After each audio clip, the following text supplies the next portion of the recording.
तू हिरे माझा मितवा. प्रेक्षकांनो, मालिकेचा जबराट promo out झालेला आहे.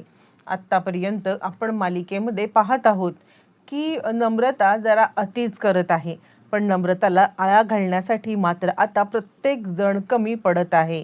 पण या सगळ्यामध्ये मात्र आता नम्रताला आळा घालण्यासाठी ज्या वेळेला मात्र आता ईश्वरीने चांगलाच पाऊल उचललेला आहे, त्यावेळेला नम्रताने मात्र आता हल्लाबोल केलेला आहे.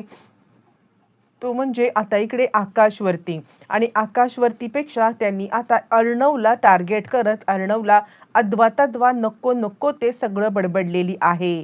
पण या वेळेला मात्र आता ईश्वरीने तर नम्रताचं थोबाड फोडलंयच. पण आता आकाशने सुद्धा मोठा निर्णय घेतलाय, आणि आकाशने मोठा निर्णय घेत आता इकडे नम्रताला अशा पद्धतीने तिची हक्कलपट्टी केलेली आहे की त्यानंतर नम्रताचे डोळे उघडलेत, आणि वल्लरीच्या नादी लागणं हे आता तिच्यासाठी किती महाग पडलंय हे तिला कळलंय. नम्रताला घराबाहेर काढल्यावरती तिने मात्र वल्लरीची सुद्धा भांडेफोड केलेली आहे. कशी केली, काय केली, सगळं सविस्तरपणे पाहू. इकडे आता सगळं प्रकरण इतकं किचकट झालेलं आहे, आणि त्याच्यातच आपण पाहिलं की आता आकाश आणि अर्णव आणि शिर्के यांना मदत करण्यासाठी ज्या वेळेला मंजुळाच्या वडिलांनी नकार दिलाय, आणि त्यावेळेला मात्र आता आकाश इकडे विचार करतोय, ठीक आहे त्यांचं पण बरोबर आहे, आपण या सगळ्यामध्ये उगाचच त्रास करून चालणार नाहीये. बरं, त्याच वेळेला मात्र आता ज्या वेळेला हा सगळा प्रकार घडलाय, आणि त्यावेळेला मात्र आपण पाहिलंय की इकडे आकाश आणि अर्णव आणि शिर्के हे घरी आलेत. घरी आल्यावरती मात्र आता इकडे शिर्के आपल्या ऑफिसच्या कामामध्ये व्यस्त झालेले असताना त्यांचा आकाशला फोन आलाय की म्हणजे अर्णवला फोन आलेला आहे की अर्णव सर, म्हणजे मुळातच या सगळ्यामध्ये आपल्याला आता बोर्ड ऑफ कमिटीची मीटिंग घ्यायला लागणार आहे, आणि बोर्ड ऑफ कमिटीच्या मीटिंगमध्ये एक माणूस आपल्याला सिलेक्ट करावं लागणार आहे, आणि त्यासाठी मला असं वाटते की तुम्ही आता म्हणजे माणसांची निवड करावी, किंवा आता कोण बोर्ड ऑफ कमिटीवरती येणार यावरती तो म्हणतो, हे बघा आपण निवड नाही करायची, आता त्यांना स्वतःला फॉर्म भरू दे, ॲप्लिकेशन करू दे, आणि त्याच्यातून आपण आता एकाची निवड करूया, इलेक्शन घेऊया, आणि त्याचबरोबर मात्र आता एक छोटीशी एक्झाम सुद्धा घ्यायची. शिर्के म्हणतात ठीक आहे. शिर्के म्हणतात मला काय वाटतं माहिती आहे का, आत्तापर्यंत म्हणजे आकाश सर आहेत ना, ते प्रत्येक वेळेला मागे मागे राहण्याचा प्रयत्न करतात, पण या वेळेला आपण आकाश सरांना जर का आता या सगळ्यामध्ये ही मीटिंग लढण्यासाठी ठेवलं तर. यावरती ते म्हणतो हो, पण आकाशला स्वतःला वाटलं पाहिजे की तो यासाठी कॅपेबल आहे. इकडे ही गोष्ट वल्लरीला समजले. वल्लरी एका दगडात दोन पक्षी मारण्याचा मात्र आता प्रयत्न करते.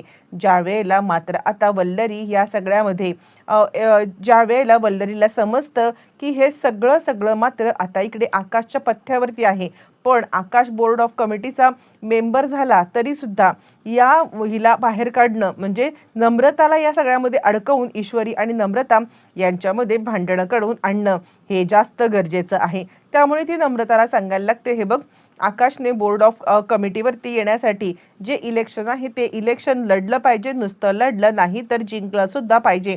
यावरती मात्र आता नम्रता सांगायला लागते, तुम्ही चिंता करू नका, मी बघते की कसं इलेक्शन ते आता जिंकत नाहीत, ते काहीही झालं तरी सुद्धा इलेक्शन जिंकणार म्हणजे जिंकणारच, असं म्हणत मात्र आता लगेचच ती इकडे आकाशला भेटायला येते, आणि आकाशला त्याच्यावरती मात्र आता ती इलेक्शनसाठी पार्टिसिपेट करायला सांगते. इकडे तोपर्यंत मात्र आता ईश्वरीला सुद्धा या इलेक्शन बद्दलचं समजलेलं आहे, आणि ती अर्णवला सांगायला लागते, अर्णव सर, मला काय वाटतं माहितीये का, आपण आता आकाश भाऊजींचा या सगळ्यासाठी विचार केला तर.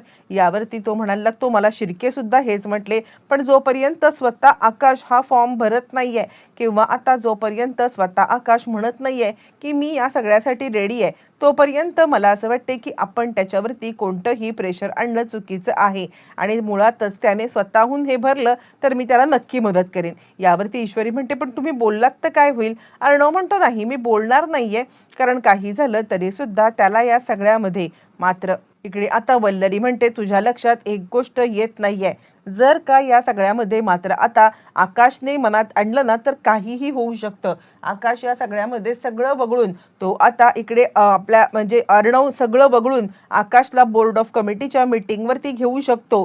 पण अर्णव हे करणार नाहीये. कारण कारण या सगळ्यामध्ये अर्णव आता हे वाटतच नाहीये की आकाशने पुढे यावं.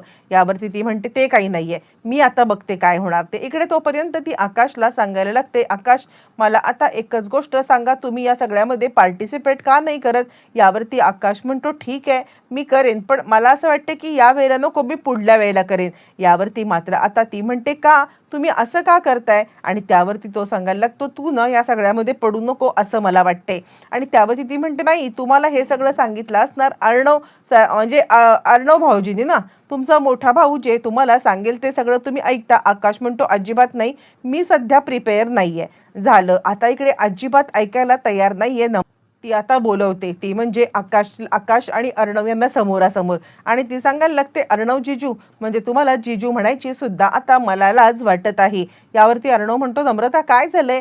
त्यावरती ती सांगायला लागते मुळातच काय झालंय हे आता स्वतःला विचारा. आणि ती आता सांगायला लागते ते काही नाहीये, तुम्ही या सगळ्यामध्ये माझ्या आता नवऱ्याला प्रत्येक वेळेला मागे खेचण्याचं काम करता. कारण कारण या सगळ्यामध्ये काहीही झालं तरी सुद्धा तुम्ही आता त्याला या इलेक्शनला पार्टिसिपेट करून नको सांगताय. यावरती आकाश सांगायला लागतो हे बघ शांत बस, उगाचच दादावरती आरोप करू नको. आणि यावरती ती म्हणते हेच करत आलात ना प्रत्येक वेळेला, स्वतः कसे हे अर्णव जीजू पुढे पुढे पुढे पुढे करतील आणि आता प्रत्येक वेळेला तुम्हाला कसे मागे ठेवतील. कॉम्पिटिशन सुद्धा आता जिंकत असताना एकच गोष्ट होती आणि ती म्हणजे या सगळ्यामध्ये फक्त आणि फक्त त्यांनाच पुढे पुढे करायचं होतं आणि कॉम्पिटिशनमध्ये इशूला आणि त्यांनाच जिंकायचं होतं ना.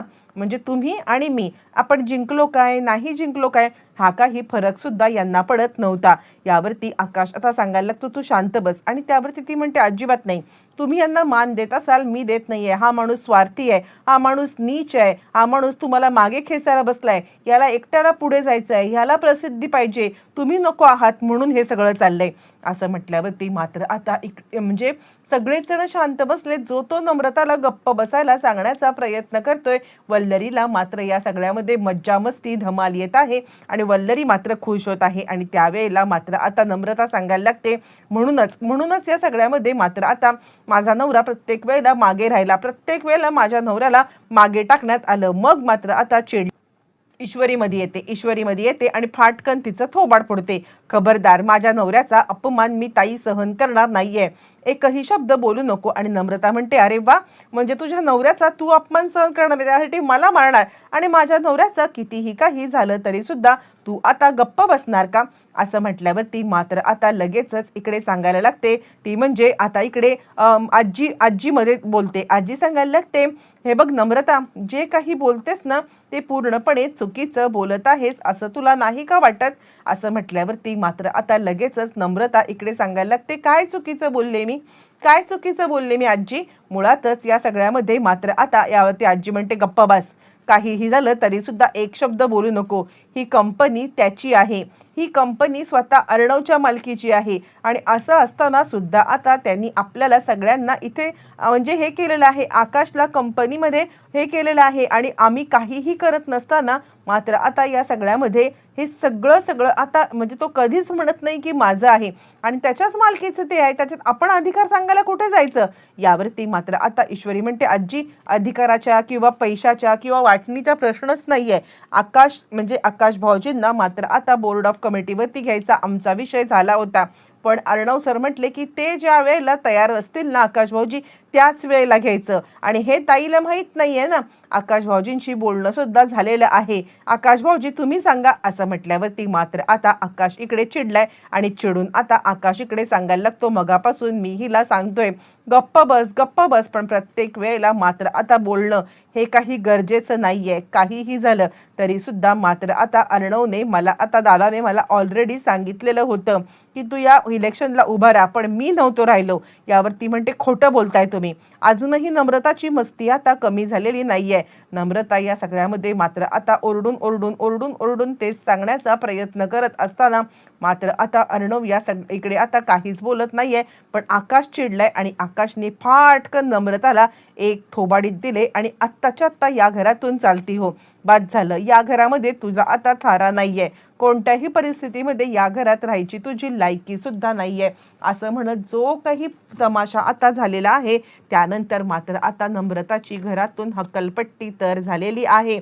पण या सगळ्यामध्ये मात्र आता निघता नम्रता, आई तुम्ही काहीच का बोलत नाहीयेत, कारण आता तुम्हीच तर मला हे सगळं बोलायला सांगितलं होतं ना, हे एक वाक्य बोलून वल्लरीची भांडी फोडून निघून जाणार आहे.